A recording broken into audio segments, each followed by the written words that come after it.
Well, Joseph, coming to the end of the sporting year, you're still managing to stir up plenty of controversy in recent weeks. Let's start with your articles on the haka. Do you like it or not? Clarify the situation for us. Yeah, I like it a lot. I'm very proud of it when I see it and when it's done well. Sometimes when I've been at the Olympics and the gold medalists or medalists have come back to New Zealand village late at night after the drug tests and the media interviews, and they're welcomed back into the village by a haka in which all the team members can gather to honour them, and it's just chilling to watch. It's fantastic. So I love it, but I just think there's a time and a place, and I definitely feel it's overdone. I mean, it's absurdly overdone at the Olympics. People doing hakas on every street corner. And also, I wrote an article about it recently. I feel in the professional era, I'm dubious about whether it belongs before a test match. Maybe the All Blacks could do it after a test when the other team doesn't have to stand around and give centre stage to the All Blacks for 4 or 5 minutes. It is a challenge though, isn't it? Well, how can it be a challenge after the game once you've had the contest? Challenge? It's a joke to say that. I mean, it's done as an exhibition. It's done to welcome people into the village as they turn up for the Olympics. It's done at half-time to keep people warm. I saw a canoeing final with Ben Fui when it was done 3 times during the race. It's not a challenge. It's just it's an exhibition, I think, these days. Why do the Sevens boys, when they've won a tournament, they do it to all 4 corners of the ground after the tournament? What are they challenging? It's just an exhibition that is very New Zealand, I think. I think too, sometimes we're watering down things that were very specific for the All Blacks and very unique to them. An example is the name, is Tall Blacks and Tall Sticks and Black Sticks, and all that's made it a bit trite for me now. Yeah, I really can't stand the cricket one, actually. New Zealand team is not the New Zealand team anymore. It's called Black Caps. If you look in the newspaper, what time's the cricket on today, it says Black Caps v West Indies. It's not New Zealand anymore. We come from a country of 2 islands, black and caps. And I think you're right. I mean, the All Blacks has been there forever, and all these other ones are pale imitations, and they're absurd as well. You've got no idea what they denote, most of them, and it's just marketing boys running riot. And perhaps a provincial extension of that, I don't like the Breakers and the Warriors being New Zealand. They're an Auckland-based team. It doesn't mean we don't support them because I live in Southland. I very much object to, say, the Warriors being New Zealand, because you watch them playing in Sydney or somewhere, and the commentators, the Aussie commentators, are going, or Sydney are on attack, or New Zealand are on defence, and it's not New Zealand on defence. It's a club team from New Zealand, but now apparently they're representing all of New Zealand. Phoenix haven't gone that way. They're still the Wellington Phoenix, and the way they're playing, they can stay that way. Yeah, I don't think the rest of New Zealand want them at the moment. Actually, things have turned around for some of these teams. The Breakers, who've been so dominant for 3 years, have struggled a lot really, and the Phoenix have been pitiful this year. And I'm just waiting for the bring back Ricky chance. Okay, let's turn our attention to cricket, and just for the viewers, this is day 2 of the second test, West Indies versus New Zealand.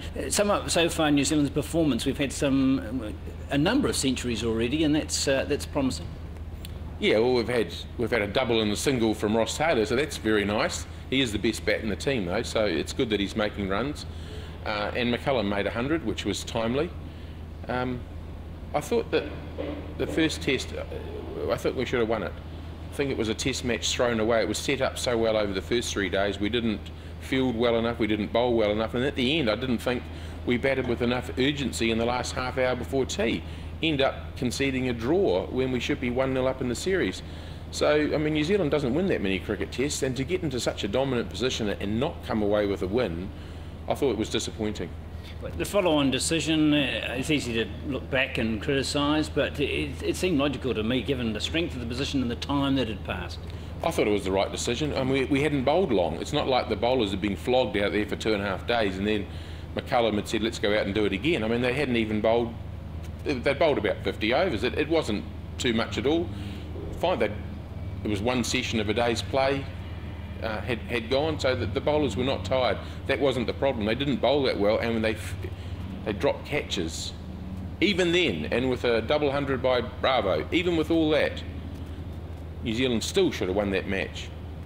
I look at this West Indies attack, and it's tame. I think we have to say that. When you compare it, I know you shouldn't cast your mind back too far, but none of these bowlers would have a chance, would they, to have got into a West Indies teams in the 80s?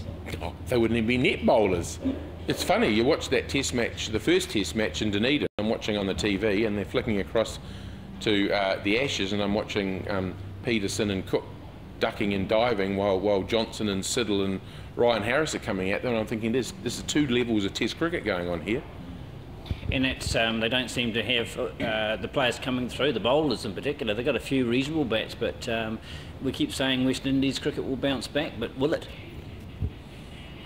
Things do go in cycles, and I think this is actually a slightly better West Indies team than maybe 6 or 7 years ago. I'm quite surprised with some of the things I see. I mean, I'm surprised Narayan is not playing in this. He just murdered New Zealand in the West Indies a year or 2 ago. So that's one thing. And the second thing is you have to think they had a terrible build-up to this tour of the West Indies. I mean, they were playing one-day matches in India 3 days before the test match, half the team. So they've gone from a one-day in India, crossed the world, and straight into a test match in Dunedin. Terrible build-up. You'd expect that they might get better as the tour goes on. I want to talk about a couple of individual New Zealanders. Sodhi, the new spin bowler, a leg spinner, doesn't rip the ball a lot, but do you see some potential in other parts of his game? I think he's a good cricketer, actually. He's only young. I think he's 21. He's a good bat. Handles the bat pretty well. He's a tall spinner, so he's overspinning the ball a lot, like Anil Kumble or Bill O'Reilly of an earlier generation. So he's getting a lot of bounce, which makes it awkward for batsmen. So I think he's very promising. I could imagine him on the 5th day of a test picking up 4 or 5 wickets and winning us matches. I hope that if Vittori becomes available again, they don't drop Sodhi. I hope that Sodhi remains the #1 spinner because he's the more likely bowler to win you a match these days. You can never tell though. When Todd Astle was I think was a leg spinner, he did okay and he got some runs and suddenly we never see him again. So they do cast them aside if they don't have quick success. Yeah, Todd Astle was an interesting one. In fact, he's been very lucky to hold his place in the Canterbury team this year, so they just felt he didn't bowl well enough. He bowled some good balls, but too many bad balls and couldn't maintain the pressure, so in the end wasn't what the attack wanted. And we look at Sodhi, we do look at more Kumble than a Warne, because there's a range of leg spinners, isn't it? It's not just one formula. Oh, totally. You get guys who bowl like millionaires leg spinners. They just want to spin the ball a lot and hope that one ball every few overs is the gem which gets the wicket. And you get other guys who are very, very tight leg spinners, quick leg spinners like Kumble, or I mean, you don't get many Warnes who do it all, but yeah, there's all sorts. Sodhi has his own style, and as I say, he's very tall, and he's using that by bowling that overspin and getting the ball to bounce. That's very difficult to combat when you're a batsman. All right, Ross Taylor now, he's 10 century, it makes him about the 4th highest century scorer. He's got one of the highest averages of all the top bats in New Zealand cricket. Is he in your first 11 now of all time? Yeah, it's hard to... I hadn't thought that way. He's got the highest average of any New Zealander who's played 20 test innings. So yeah, he's up there. I'd like to see how he finishes, mind you. I mean, Martin Crowe was averaging nearly 50 and he just he tailed off at the very end of his career when he had some knee problems, so he's below what Taylor is. Well, to me, I think Crowe was still a more complete batsman than Taylor. Having said that, Taylor's playing all forms of the game, making runs, leading the batting, and he's had to put up with a lot of rubbish over the last year or so from the coach and that business with the New Zealand Cricket Administration. He's come through it all. So yeah, I give him a big pat on the back, and you have to think he's up there. For me, for instance, he's well ahead of Stephen Fleming. And he seems to play all forms of bowling well. We've had good cricketers who struggle with spin or struggle with pace, but he seems to have he's equipped to deal with everything. Yes, and I've really liked the way he's batted in this Test series when there's been no one-day shots, no slog sweeps over mid-wicket for 6 or anything. He's played very straight. He hasn't given his wicket away willingly at all. For a lot, I mean, what's he averaging?